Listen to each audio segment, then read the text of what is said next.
most experienced and elderly people tell me young people don't want to listen. Young people are very impatient. They don't want the process. When I talk to young people, they're like, Aki, we are open to learning, but we don't want anything to be pushed down our throat.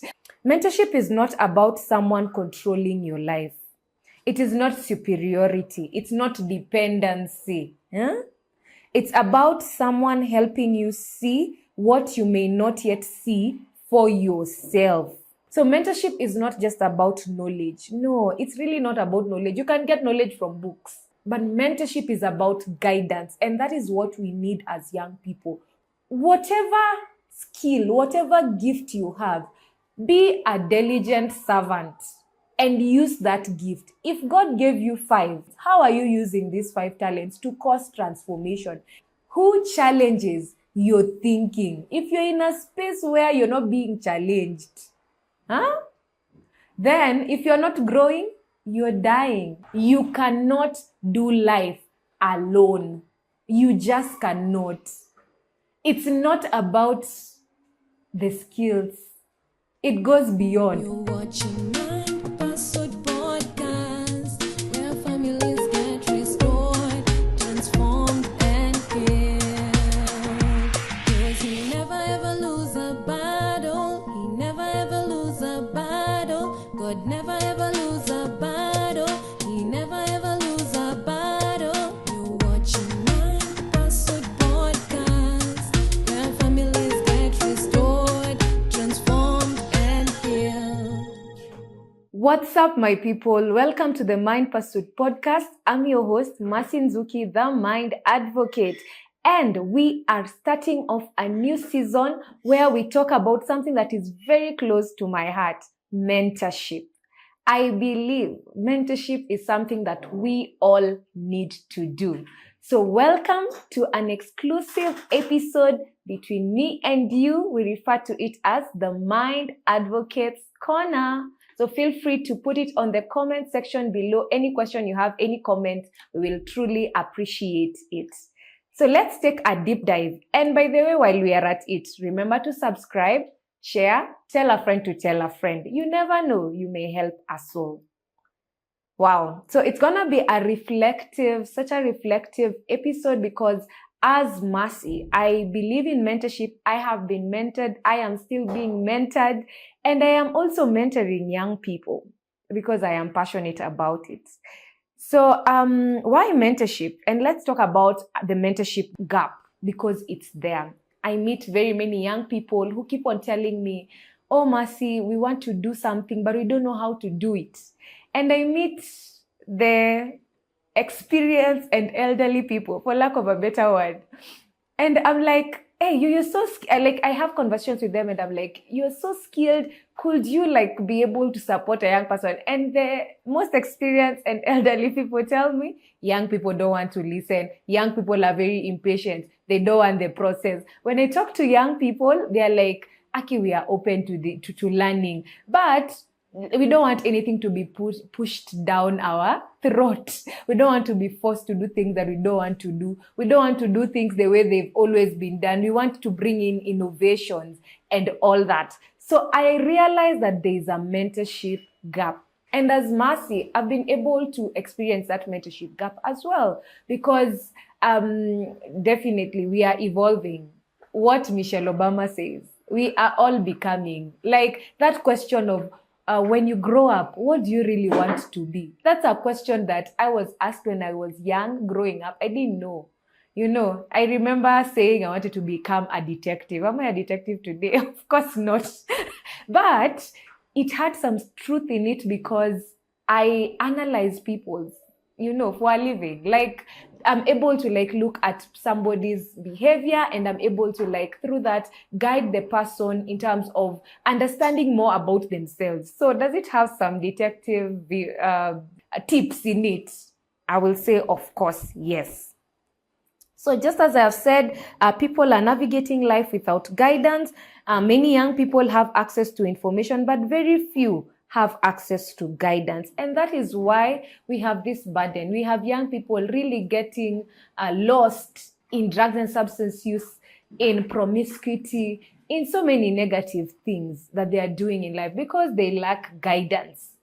You may argue with me and say the information is there. They are growing up in a totally digital, full-blown digital era, which we are still evolving as far as the digital space is concerned. We are in the space of AI, artificial intelligence. But let me tell you, nothing beats face-to-face interaction. Nothing beats somebody who is more experienced than you being able to walk this journey together with you. You may get insights from Facebook, from social media platform. You may get insights from the online Google, Mr. Google. But at the end of the day, nothing beats a mentor, because they're able to see where you are at, they're able to guide you appropriately. So the gap there is guidance.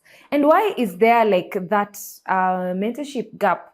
I have already highlighted it's because there's a challenge in between the mentees and the mentor. The mentor feels the mentees don't want to listen. The mentees feel the mentor is not approachable. And there's that gap. And as the mind advocate, I would want to bridge that gap, because having interacted with the mentors and also interacted with the mentees, I've been able to understand both worlds. So that's why I stand in between this particular gap to be able to contribute to bridging this particular gap. So what is mentorship really? Mentorship is not about someone controlling your life. It is not superiority. It's not dependency. It's about someone helping you see what you may not yet see for yourself. It is guidance, accountability, and support. And I will give an example, a practical example with my life. I remember when I finished school, I was really conflicted in terms of which career do I need to choose. I knew because people really used to come to me and confide to me back then in high school, even in primary school. Like, I was such a leader, people finding safe spaces. At least today I have the word for it. They were finding a safe space in me. So I knew my career is somewhat related to people management. Yeah. But I didn't know what it was. And I remember engaging with one of my mentors, and I know you're going to interact with her during this particular season. And she was telling me, Mercy, you need to have a plan. You're not going to be 18 years forever. That was a wake-up call. Let me ask you, even if I was going to Mr. Google or AI, if AI was there more than a decade ago, do you think AI would really have challenged me in that manner? I don't think so. Because fast forward, there's even one of my clients who told me the reason as to why he came for therapy is because AI sides with him in pretty much everything. You need somebody who will be a voice of reason. And that is why mentorship is critical and important to all of us. So for me, Rev Beth was that person, yeah? And you'll get to know more about her and what she does. And she told me, you're not going to be 18 years forever, so you need to come up with a plan. And we came up with a career plan together. And fast forward, I now have my master's degree. I have done psychology, and I am influencing and impacting people's lives. I remember also one of the mentors who was very instrumental in my life during those particular days when I was 18 years old. It was Reverend Pamela Oyola, who is our teens pastor here in Deliverance Church International, Umoja. There's one thing that she told me that stayed with me. She told me, Mercy, whatever you're looking for is not far from what you love doing. So if you are in that predicament as a young person, you don't know which career to take, whatever you're looking for is not far from what you love doing. All you need to do is sit down with yourself, get to understand what is it that you enjoy doing. Begin to list them down. When you list them down, eventually it will guide you to what you need to pursue in life. I have had lecturers who have been very instrumental in my life. Like I know right now he's a doctor, Dr. Eric, who was able to also equally influence my life. So mentorship is a continuum. It never stops. Even in my corporate space, I have had mentors like Dr. Celestine. I have had mentors in my former employment space who are able to really influence how I lead today. And that is why I say it's very important and it matters for all of us to be mentored, because there's nothing new under the sun. The career you want to do or you want to pursue, there's somebody already doing that career. And they are better placed to tell you how do you navigate this career path.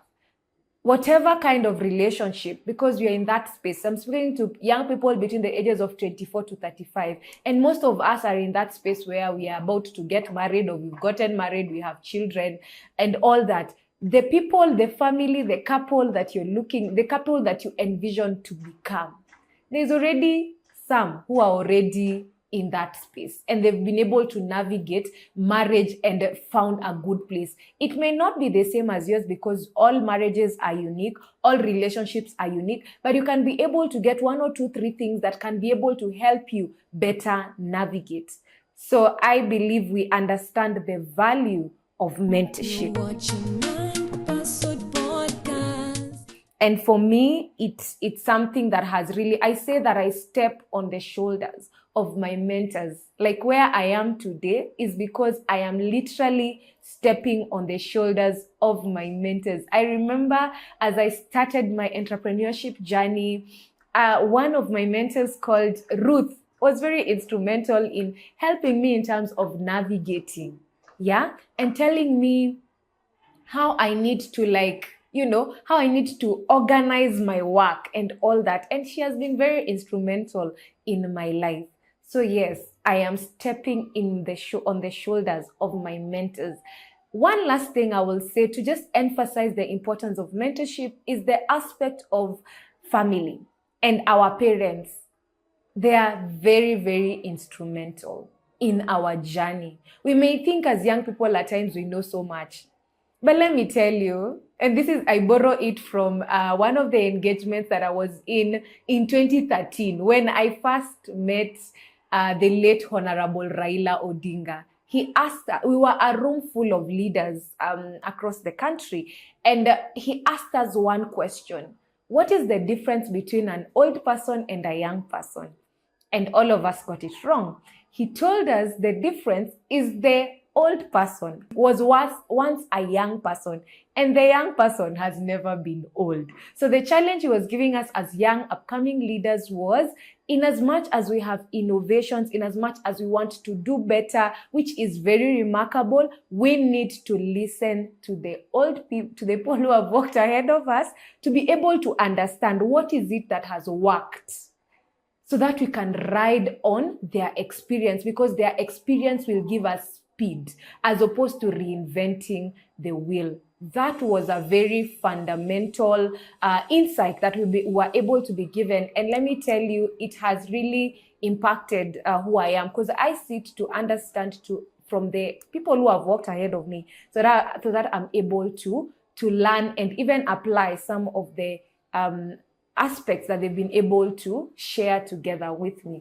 The other thing, I was talking about family and why we need to listen to our parents. Our parents, the Bible says in Ephesians 6, children, obey your parents in the Lord, for this is right. Honor your father and mother, because it's the first commandment with a promise. We need to honor our parents regardless of who they are, regardless of what they do. We need to honor them because they have the wealth of experience that we don't have. We can learn so much when we get to interact from them.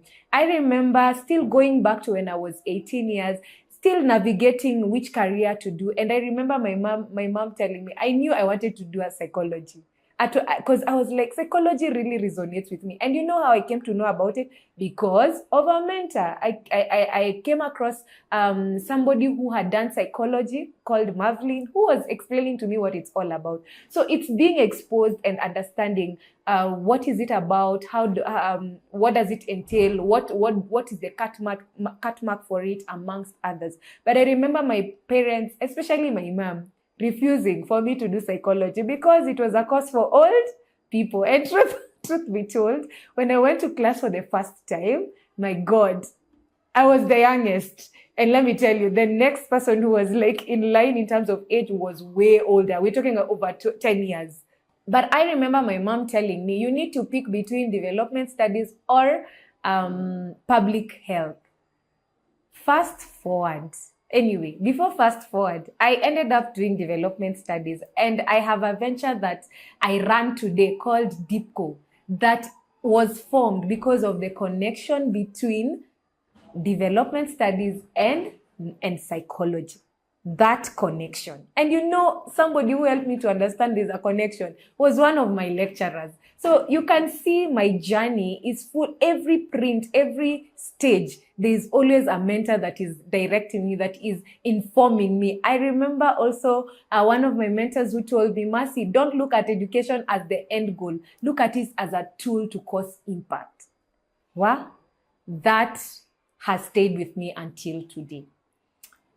So I believe I've been able to share the value of mentorship. And let me not leave it at that. Fast forward, what my mom told me, I am now in the public health space, and I've been in the public health space for over a decade right now. So was she right? She was. Development studies really helped me in terms of developing my own social venture. I did psychology, and psychology is what pays me today. But you see the connectedness of everything that I was being told. So my family members have also been equally instrumental. My siblings who are way older than me, like my sister, my brother, even my younger brother, they've been very instrumental in terms of being able to mold me as far as who I am today. So mentorship goes always from vertical, your mentors, to your peers, horizontal, those are your friends, your siblings, to even your juniors. It could be also your younger sibling, yeah? Like my younger brother always reminds me to, slow down. Life, it's never that serious, and we need that person. So a mentor, I read this somewhere and it perplexed me. A mentor is a shortcut to wisdom. They see patterns you can't, warn you of mistakes, and cheer you through setbacks. Good mentors don't give answers. They ask better questions. A good mentor is somebody who asks you better questions. They don't want you to be them, because they'll always be only one Mercy. They want you to be the best version of yourself. And what I've been able to get from my mentors is what I try to pass on to my mentees. So that at the end of the day, we are not duplicating Mercy. We are enabling my mentees to become best versions of themselves, because all of them are unique in their own ways. So I have touched on the power of being mentored. And I believe as you heard my story, then you're seeing the essence of why mentorship is important. So mentorship is not just about knowledge. No, it's really not about knowledge. You can get knowledge from books. You can get knowledge from internet. You can get, when you get quality sites, yeah? You can get knowledge from anywhere and everywhere. But mentorship is about guidance. And that is what we need as young people. We need to be guided, yeah? It's about transformation. Yeah. So when you look at the life of Christ, and I love this, how he walked closely with his disciples. I was reflecting about his life, and I was like, Christ, his ministry started when he was 30 years, when he was baptized. And you know what? It only took him 3 years to cause impact. And the impact, you're feeling it till today. He was not so keen with the crowds. Everywhere he went, there were crowds, left, right, and center. But one thing that I really admire about Christ, and I would desire to emulate, is he was so intentional about picking his disciples. So not everyone is supposed to be mentored. There are people who are not ready for mentorship. So to the experienced, to the parents who are listening to this podcast, I know you have the skills, you have the expertise, the experience, and sometimes you want to pour to the young population, but you feel like there are people who are really not ready for the mentorship. And truth be told, they are there. And I believe that is why Christ was very categorical in picking his mentees rather. The disciple, he didn't just pick anyone. He went for the fishers of the fishermen. You will see he was very categorical. He had 72 apostles, but he still zeroed down to 12 disciples. So that tells me Christ was very intentional in terms of who he would want to pour out his energy, his time to be able to empower. And he said, greater things will the mentees do. You're watching Mind Pursuit Podcast. So as a mentor, the other thing is we need not to be gatekeepers. If Christ was able to show us the essence of allowing the disciples to actually do greater, far much greater things than he did, that he set the standard for all of us. So we need to be able to allow our mentees to thrive, to step on our shoulders and thrive.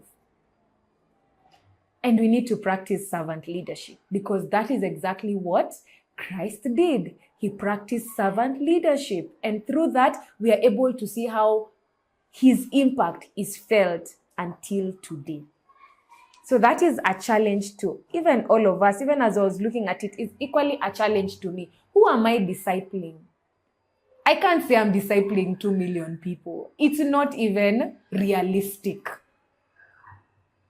Who are you discipling? As a mentor and you're listening to me, who are you discipling? As a mentee, who is discipling you? Very, very, very important. For us to cause impact, we need to be able to highlight that as well. As I come to a close, maybe from being mentored to mentoring others, you're seeing how it shifts from me being mentored. And let me tell you, I'm still being mentored till today, because I recently moved into entrepreneurship, and it's a new space. In as much as I have been there for over a decade, it still seems new, because now I am doing it full time and I am still learning on the go. It's a process. And let me tell you, my mentors are very instrumental, even right now. I sit down to listen, to ask questions, to get to understand further, because for me, I want to be a global leader. A global leader. Huh? We act local, but we think global. So I have a long way to go. So I am still learning. But in as much as I am learning, I have not taken a back seat in terms of mentoring people. In as much as I am still learning, I am very intentional about mentoring my mentees. Yeah? Because one of the most beautiful things about mentorship is it doesn't stop with me. When I am guided well, I eventually become capable of guiding other people. So mentorship needs to be generational. One thing I also tell my mentees is, as I mentor you, you need to mentor other people. Yeah? Who are you mentoring? Who are you discipling? Who are you showing the way? Because I cannot mentor everyone.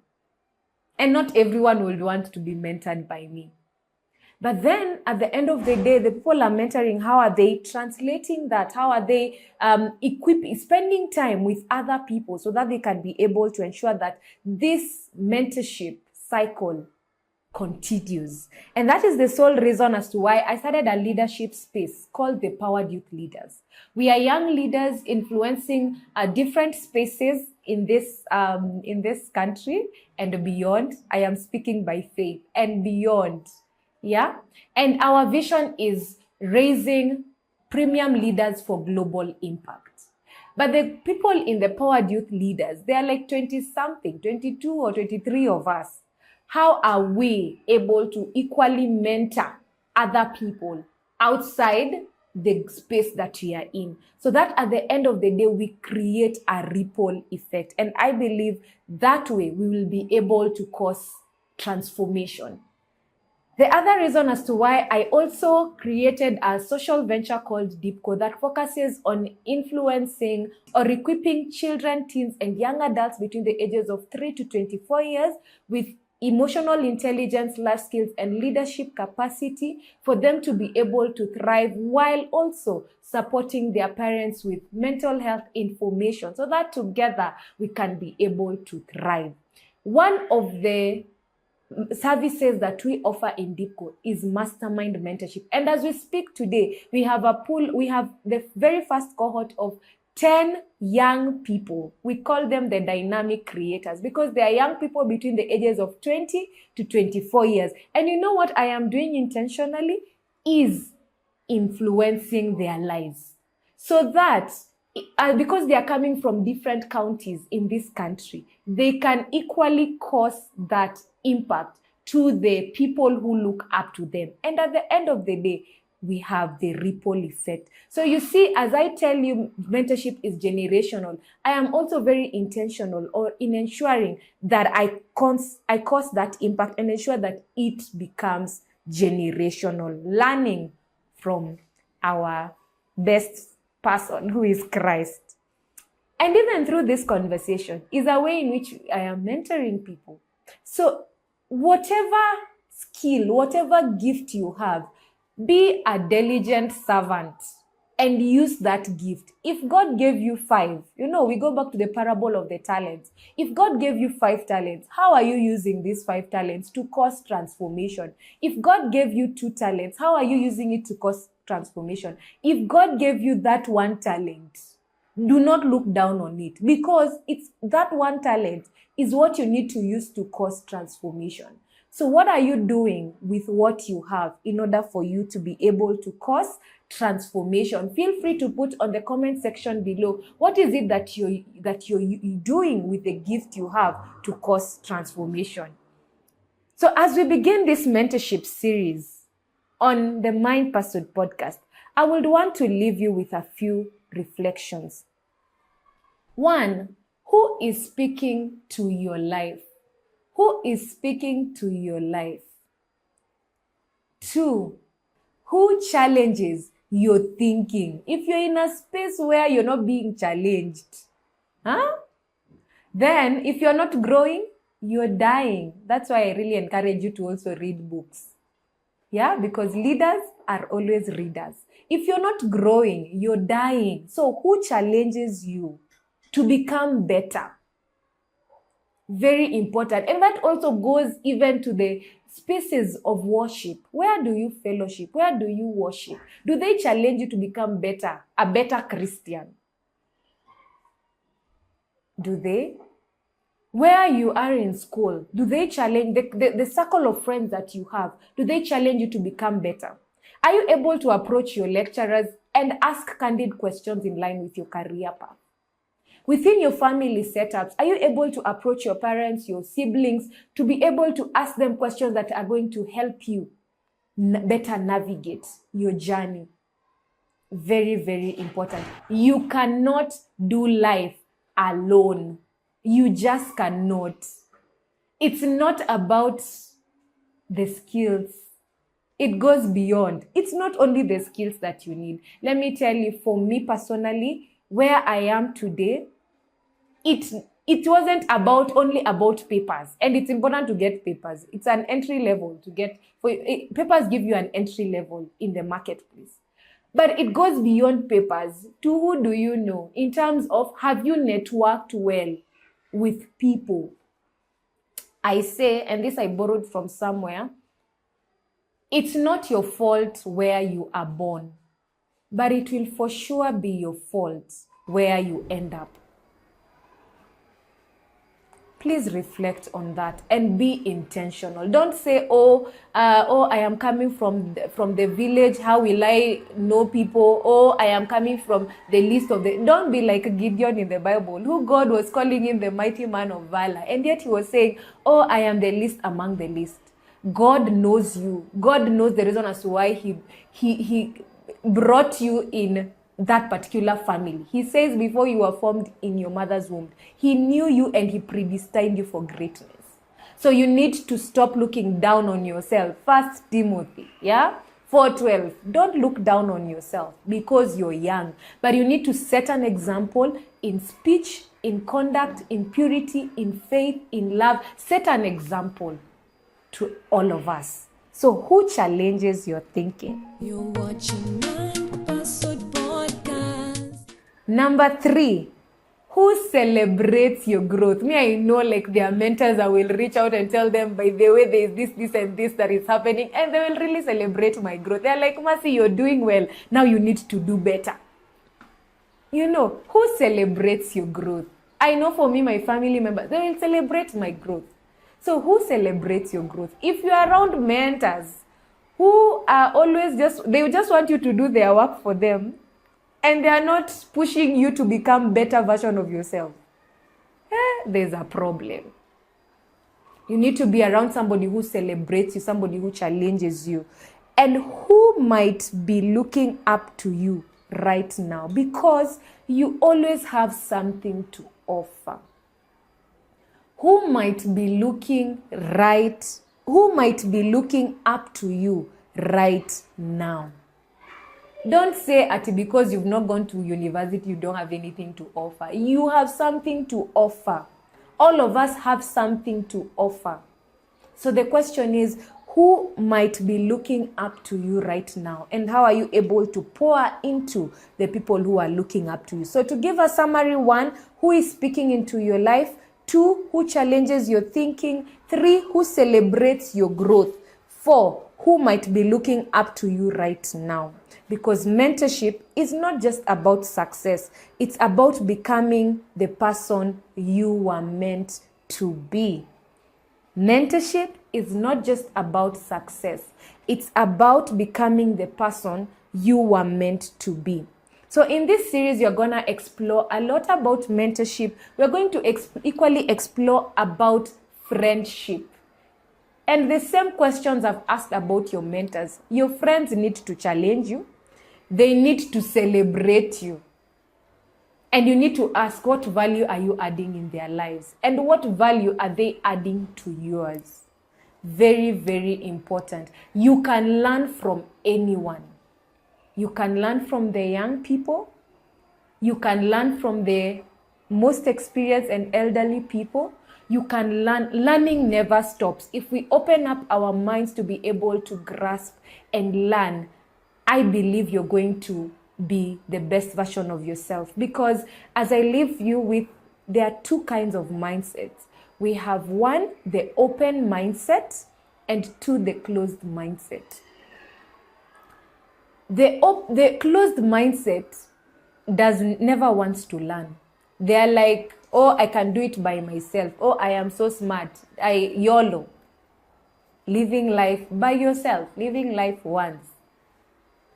Imagine, you will not go far if you have that kind of mentality. But if you have an open mindset, you're open to learning, you're open to growing anywhere and everywhere, then I know I will see you at the top. Because for me, I am intentional about being able to grow every single time and become the best version of myself.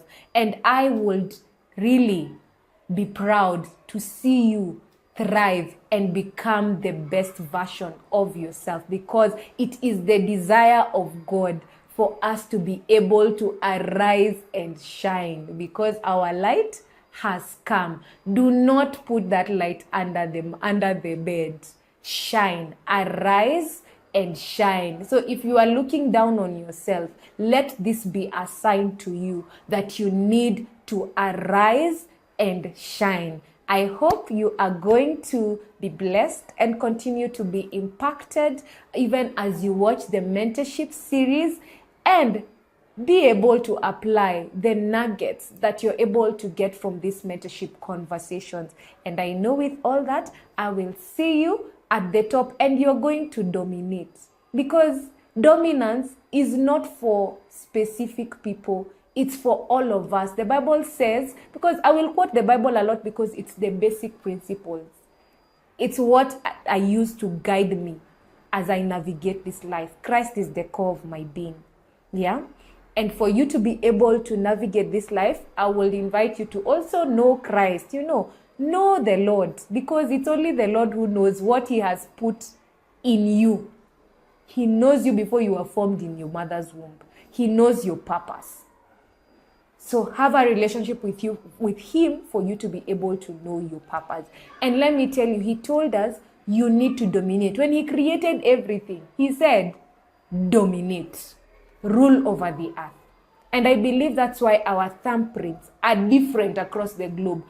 Our impact needs not only to be felt in a Nairobi County, if you're in Nairobi like me.